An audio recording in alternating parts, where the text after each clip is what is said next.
वसुदेवसुतं देवं कंसचाणूरमर्दनं देवकी परमानंदं कृष्णं वन्दे जगद्गुरुं कृष्णं वन्दे जगद्गुरुं कृष्णं वन्दे जगद्गुरुं। भक्त साल बेग उड़ीसा प्रांत के कटक शहर में लाल बेग नाम का एक शक्तिशाली मुगल रहता था। उस समय उड़ीसा में गजपति वंश का एक राजा शासन करता था, परंतु उसका तेज क्षीण हो चला था। लाल बेग ने सुअवसर देखकर अपना बल बढ़ाया और विशाल सैन्य लेकर उस पर धावा बोल दिया। लाल बेग विजयी हुआ। उसके नाम से सारा प्रांत थर्रा उठा। तब से उसका प्रभाव फैल गया। इस लाल बेग के कई पुत्र थे, उनमें से एक का नाम साल बेग था। साल बेग ने बाल्यावस्था से ही युद्ध कला सीखना प्रारंभ किया और युवा होते होते वह उसमें निपुण हो गया। उसे अपनी बहादुरी पर बड़ा गर्व था। वीरत्व के मद में चूर हुआ वह जमीन पर पैर भी नहीं रखना चाहता था। एक बार सालबेग अपने पिता के साथ किसी युद्ध में गया और वहाँ से उसने ऐसा रणकौशल और पराक्रम दिखलाया कि सभी लोग दंग रह गए। भगवान किसी का मद नहीं रहने देते, मद उतार कर उसे अपनाया करते हैं। सालबेग बड़ी बहादुरी से लड़ रहा था, परंतु देवगति से अचानक शत्रु पक्ष की एक तलवार उसके सिर पर आ पड़ी। सिर फट गया और वह अचेत होकर तुरंत जमीन पर गिर पड़ा। सेवकगण उसको रणस्थली से अलग शिविर में ले गए। कई दिनों तक मरहम पट्टी करने पर जब कोई लाभ नहीं दिखाई दिया, तब पिता लाल बेग ने उसको घर भिजवा दिया। घर पर माता उनकी तन मन से सेवा करने लगी। बहुत दिन बीत गए, परंतु जरा भी आराम नहीं मालूम हुआ। कुछ दिनों तक तो लाल बेग ने पुत्र की बीमारी पर बहुत ध्यान रखा, परंतु ज्यों ज्यों उसके रोग की अवधि बढ़ती गई त्यों त्यों लाल बेग का मन भी हटने लगा। अंत में उसको निकम्मा समझकर लाल बेग ने उकताकर उसकी खोज खबर रखना ही छोड़ दिया। संसार में स्वार्थ का संबंध ऐसा ही हुआ करता है। जब तक अपना काम निकलता है, स्वार्थ साधन में सहारा मिलता है, तब तक मनुष्य ममत्व रखते हैं। जहाँ स्वार्थ नहीं दिखाई देता, वहाँ कोई बात भी नहीं पूछता। सारी ममता मिनटों में हवा हो जाती है। अस्तु, लाल बेग की उदासीनता देखकर घर के लोग भी उसकी ओर से उदासीन हो गए। केवल एक माता बची जो आहार निद्रा भुलाकर दिन रात पुत्र की रोग सैया के पास बैठी रहती और प्राणपण से सेवा शुश्रूषा करती। एक दिन साल बेग का कष्ट बहुत बढ़ गया। उसने निराश हृदय से बड़े ही क्षीण स्वर से कहा, माँ, क्यों बेटा? माँ, अब मैं नहीं बचूंगा। न बचे तेरी बीमारी बेटा, यूँ क्यों बोल रहा है? नहीं माँ, मैं सच कहता हूँ, अब मैं नहीं बचूंगा। मेरी बचने की इच्छा भी नहीं है। दिन रात यूँ दुख भोग करने की अपेक्षा एक बार मरने का कष्ट कहीं कम है। यूँ पागलपन क्यों करता है? मरे तेरा शत्रु बेटा, उसकी उम्र पाकर तू 100 वर्ष जी। नहीं, अब मुझे बचने की बिल्कुल आशा नहीं है। मौत नहीं आवेगी तो मुझे आत्महत्या करनी पड़ेगी। अब मुझ में यह दुख नहीं सहा जाता। माँ, तू मेरे अपराधों को क्षमा कर और इस अपने कृतज्ञ संतान को भूल जा। पुत्र की बातें सुनते ही माता ने एक लंबी सांस ली। उसके पीड़ा के मार्मिक उद्गारों ने माता का हृदय विदीर्ण कर दिया। उसकी आंखों में आंसू भर आए। बड़ी कठिनता से आंसुओं को रोककर स्नेहपूर्वक पुत्र को छाती से लगाकर उसने कहा, बेटा, तेरे चले जाने पर मैं किसका मुंह देखकर जीऊँगी? यदि मेरे बलिदान से तेरी रक्षा होती हो तो मैं तैयार हूँ, परंतु ऐसा क्यों होने लगा? मुझे तो अपने कर्म का फल भोगना ही पड़ेगा।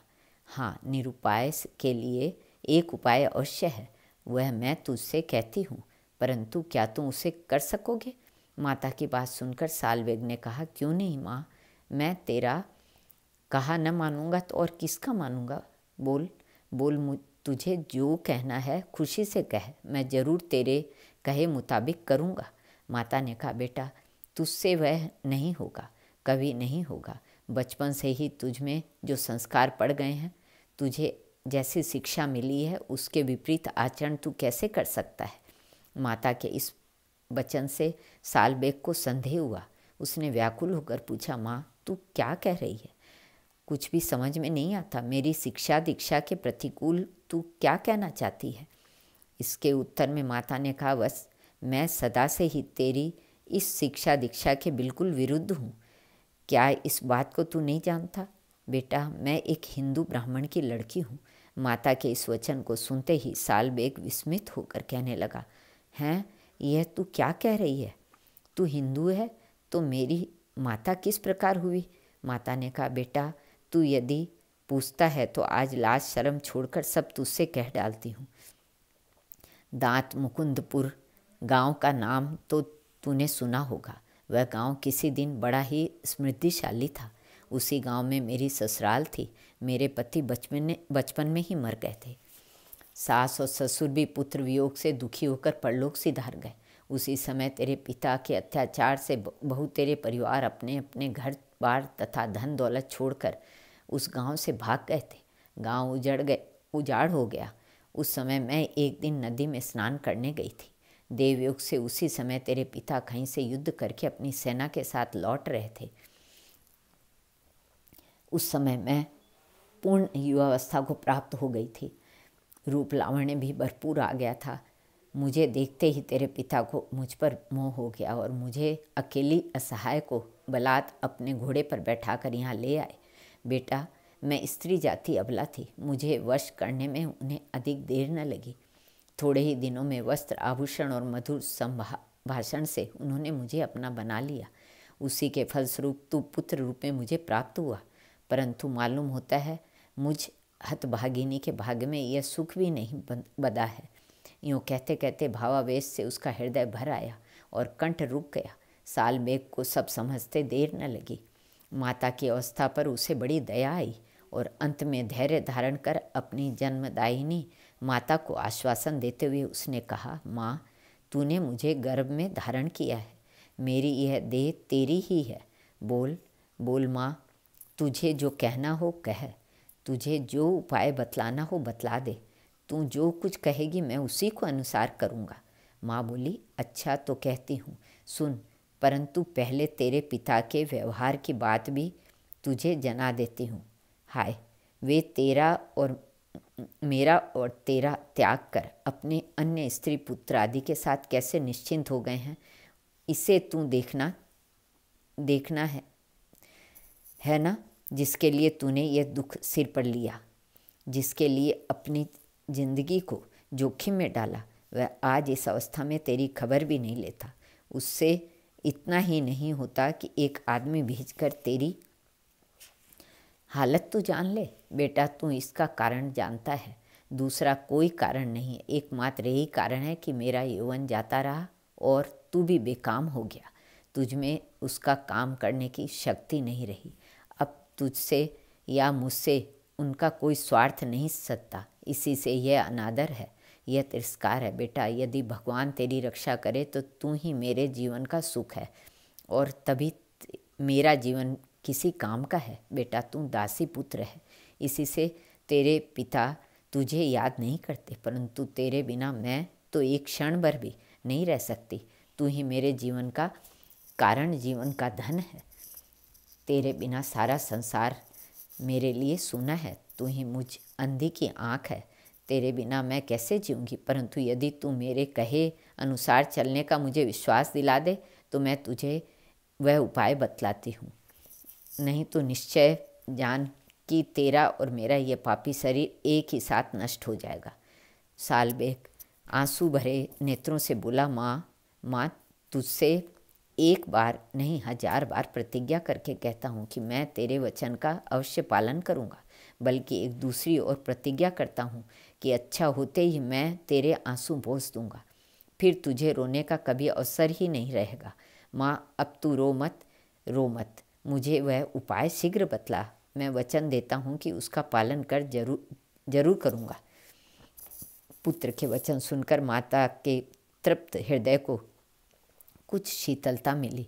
पश्चात आंसू पोंछकर वह कहने लगी, बेटा, अब तू कपट छोड़कर पूर्ण विश्वास और श्रद्धापूर्वक आनंद कंद नंदन वृंदावन चंद्र भगवान श्री कृष्ण का भजन कर। आहा, वह अनंत कोटि ब्रह्मांड के नाथ हैं, सब देवों के राजा हैं। उनकी आज्ञा को सभी अवनत मस्तक हो सिर पर चढ़ाते हैं। वही निरुपाय के एकमात्र उपाय है। महौषधि हैं, उनका भजन करने से निश्चय ही तेरे सारे रोग दोष दूर हो जाएंगे। बेटा, यही एक उपाय है, इसलिए अब उन विश्व पिता का ही भजन कर, उन्हीं का स्मरण कर। पुत्र बोला, माँ ऐसा ही करूँगा, उन्हीं का भजन करूँगा, परंतु मैं तो उनके विषय में कुछ जानता ही नहीं। वे क्या हैं, कैसे हैं, कहाँ राज्य करते हैं, उनके माता पिता कौन हैं तथा उनका भजन किस तरह किया जाता है, ये तो मैं जानता ही नहीं।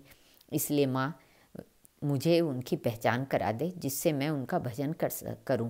सालबेग घर में आने के पश्चात सालबेग की माता को कभी किसी के भी मुख से श्री कृष्ण कथा सुनने का संयोग नहीं मिला था। आज पुत्र के पास अपने प्राण प्रिय प्रभु की चर्चा का अवसर मिलने से उसके आनंद का पार न रहा। वह मृदु हास्य करती हुई बोली, भाई मैं एक एक करके सब बतलाती हूँ, तू ध्यान देकर सुन। उनके पिता का नाम नंद जी हैं, माता का नाम यशोदा जी हैं, उनकी प्रिया का नाम श्रीमती राधिका जी है। उनका रूप बहुत ही मनोहर है। वह वृंदावन के राजा हैं। उनके राज्य में उनकी सारी प्रजा खूब सुख से दिन बिताती है। आह, उनका कैसा सुंदर स्वरूप है। उनको देखकर कामदेव का मन भी मोहित हो जाता है। आह, उनकी श्यामल कांति कैसी सुंदर है। नवीन जलधर अथवा नील कांतिमणि के साथ ही तुलना नहीं की जा सकती। आह, उनके मस्तक पर कुंचित केश कलाप कैसे सुशोभित हो रहे हैं। वह कानों में मकराकृत कुंडल धारण किए हुए हैं। उनके नयन खिले हुए कमल के समान हैं। भ्रिकुटी कामदेव के बाण के समान कमनीय है। नासिका के अग्रभाग में सुरम्य मोती की लटकन लटक रही है और श्रीहरि के दांत अनार के दाने से भी बढ़कर सुंदर है। लाल अधरों में सुधा स्रवित करता मंद मंद हास्य दिख पड़ता है। आहा, मेरे प्रभु के इस सुंदर श्रीमुख को देख चंद्र भी लज्जित हो जाता है। प्रभु की गर्दन भी वैसी ही सुंदर है। उसमें प्रभु ने सुंदर वनमाला धारण कर रखी है। उनके बाहु बहुत विशाल हैं तथा नाना प्रकार के रत्नालंकारों से विभूषित हैं। प्रभु ने अपनी अंगुलियों में सोने की अंगूठी पहन रखी है, पीताम्बर धारण किया है, चरणों में नूपुर बाज रहे हैं। उनके पदतल में ध्वजा और वज्र आदि के चिन्ह सुशोभित हो रहे हैं। इन सब से बढ़कर उनकी मुरली सबको अत्यंत ही प्रिय लगती है। इसी मुरली ने ब्रज वनिताओं को पगली बना दिया था। भाई, प्रभु का यथार्थ वर्णन कभी हो ही नहीं सकता। शेषनाग अपने सहस्त्र मुखों से अभी तक उनके सारे गुण गा गा कर पार नहीं पा सके, तो मेरी तो विरासत ही क्या है। बेटा, श्री त्रिभुवन पति के इस विश्व मोहिनी रूप का आंखें मूंद कर ध्यान कर। ब्रह्मा जी, देवता, महर्षि, साधु और सज्जन सदा उनका ही ध्यान करते हैं। अखिल ऐश्वर्य की अधिष्ठात्री कमला देवी भी उनके श्री चरणों की सेवा करने के लिए सदा तैयार रहती है। बेटा, भक्त भी उसी चरण सेवा की इच्छा करते हैं। तू भी उन्हीं की शरण ले, उन्हीं का ध्यान कर। मेरे भक्त पिता ने मुझको बाल्यावस्था में ही इस परम मंगल दिव्य स्वरूप का उपदेश देकर कहा था कि बेटी, जब कभी कर्म फल से वश से तुझे कोई भी संताप हो, तेरे ऊपर कोई विपत्ति आवे, तब तू एक बार आंखें मूंद कर इस श्याम सुंदर मुरलीधर की मूर्ति का ध्यान करना। इससे जरूर ही तेरे सब संताप जाते रहेंगे। बेटा, मैं क्या कहूँ, मैं इस राक्षसपुरी में अब तक तो सुस्थिर रह सकी हूँ। यह इसी भगवत ध्यान का ही प्रभाव है। तू भी उसी श्याम सुंदर के स्वरूप का ध्यान कर, इससे तेरे सब दुख जाते रहेंगे। इस प्रकार बोलते बोलते भाव की प्रबलता से जननी का मुखमंडल एक अपूर्व लावण्य के विकास से जगमगा उठा।